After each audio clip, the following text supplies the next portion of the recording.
Joshua chapter 4. And it came to pass, when all the people had completely crossed over the Jordan, that the Lord spoke to Joshua, saying, Take for yourselves 12 men from the people, 1 man from every tribe, and commanded them, saying, Take for yourselves 12 stones from here, out of the midst of the Jordan, from the place where the priest's feet stood firm. You shall carry them over with you, and leave them in the lodging place where you lodge tonight. Then Joshua called the 12 men whom he had appointed from the children of Israel, 1 man from every tribe. And Joshua said to them, Cross over before the ark of the Lord your God into the midst of the Jordan, and each one of you take up a stone on his shoulder, according to the number of tribes of the children of Israel, that this may be a sign among you when your children ask in time to come, saying, What do these stones mean to you? Then you shall answer them, that the waters of the Jordan were cut off before the ark of the covenant of the Lord. When it crossed over the Jordan, the waters of the Jordan were cut off. And these stones shall be for a memorial to the children of Israel forever. And the children of Israel did so, just as Joshua commanded, and took up 12 stones from the midst of the Jordan, as the Lord had spoken to Joshua, according to the number of tribes of the children of Israel, and carried them over with them to the place where they lodged, and laid them down there. Then Joshua set up 12 stones in the midst of the Jordan, in the place where the feet of the priests who bore the ark of the covenant stood, and they are there to this day. So the priests who bore the ark stood in the midst of the Jordan until everything was finished that the Lord had commanded Joshua to speak to the people, according to all that Moses had commanded Joshua, and the people hurried and crossed over. Then it came to pass, when all the people had completely crossed over, that the ark of the Lord and the priests crossed over in the presence of the people. And the men of Reuben, the men of Gad, and half the tribe of Manasseh crossed over, armed before the children of Israel, as Moses had spoken to them. About 40,000 prepared for war crossed over before the Lord for battle to the plains of Jericho. On that day the Lord exalted Joshua in the sight of all Israel, and they feared him as they had feared Moses all the days of his life. Then the Lord spoke to Joshua, saying, Command the priests who bear the ark of the testimony to come up from the Jordan. Joshua therefore commanded the priests, saying, Come up from the Jordan. And it came to pass, when the priests who bore the ark of the covenant of the Lord had come from the midst of the Jordan, and the soles of the priests' feet touched the dry land, that the waters of the Jordan returned to their place and overflowed all its banks as before. Now the people came up from the Jordan, and the 10th day of the first month they camped in Gilgal on the east border of Jericho. And those 12 stones which they took out from the Jordan, Joshua set up in Gilgal. Then he spoke to the children of Israel, saying, When your children ask their fathers in time to come, saying, What are these stones? Then you shall let your children know, saying, Israel crossed over the Jordan on dry land, for the Lord your God dried up the waters of the Jordan before you until you had crossed over, as the Lord your God did to the Red Sea, which he dried up before us until we had crossed over, that all the people of the earth may know the hand of the Lord, that it is mighty, that you may fear the Lord your God forever. Chapter 5.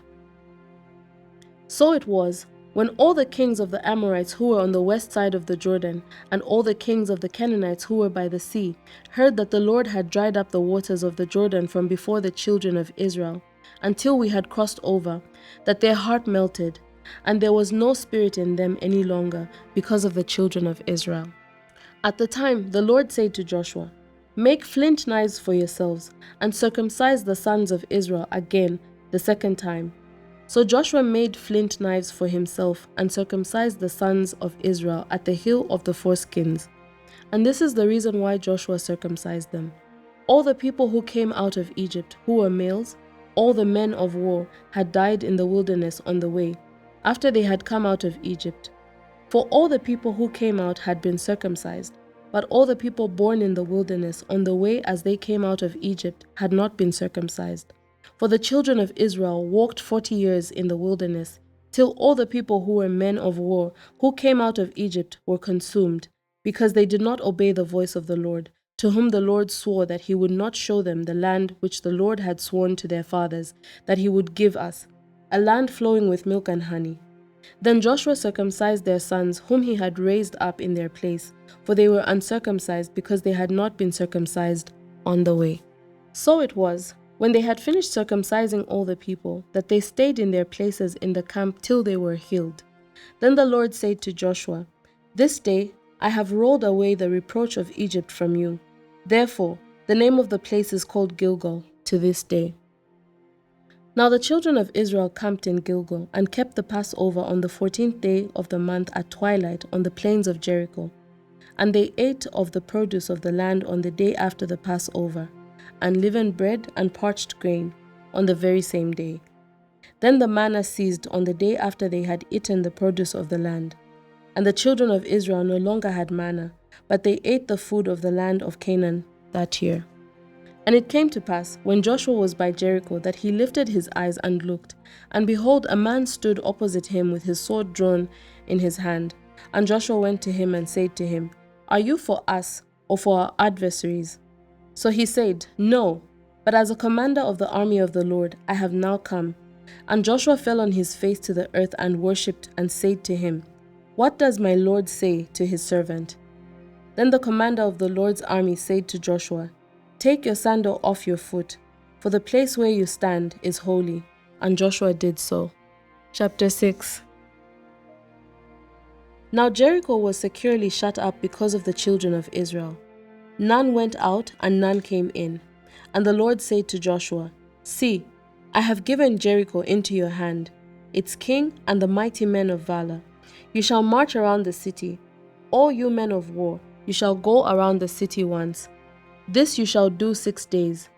And 7 priests shall bear 7 trumpets of ram's horns before the ark. But the 7th day you shall march around the city 7 times, and the priests shall blow the trumpets. It shall come to pass, when they make a long blast with the ram's horns, and when you hear the sound of the trumpet, that all the people shall shout with a great shout. Then the wall of the city will fall down flat, and all the people shall go up every man straight before him.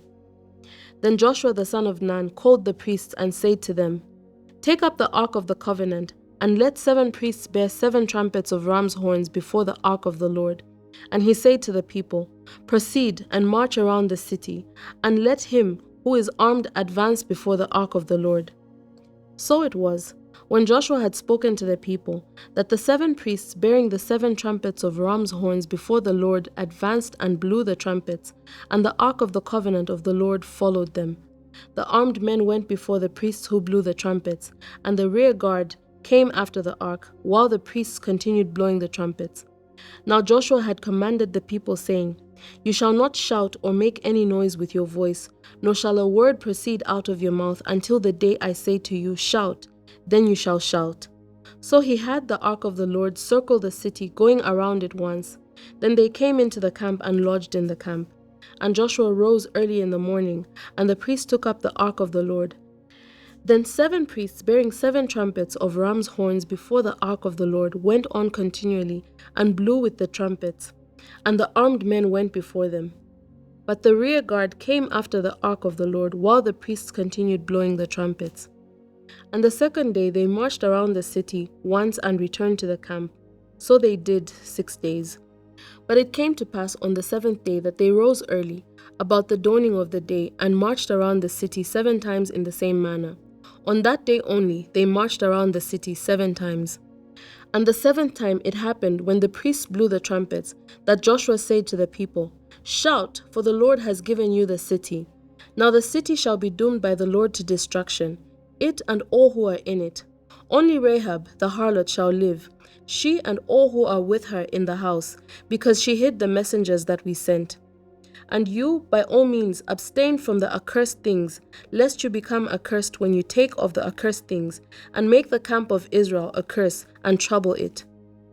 But all the silver and gold, and vessels of bronze and iron, are consecrated to the Lord. They shall come into the treasury of the Lord."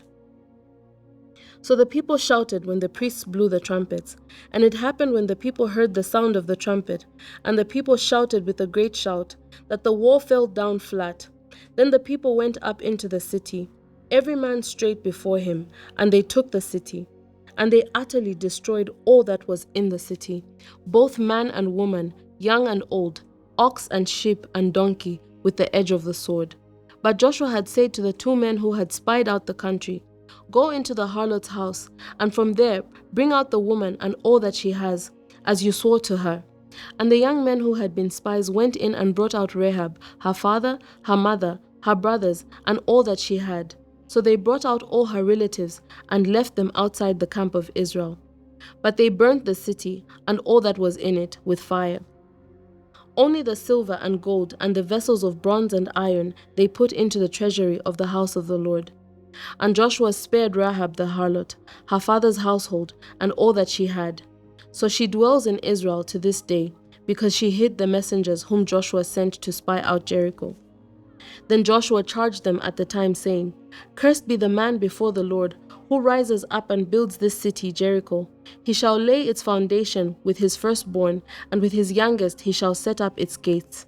So the Lord was with Joshua, and his fame spread throughout all the country.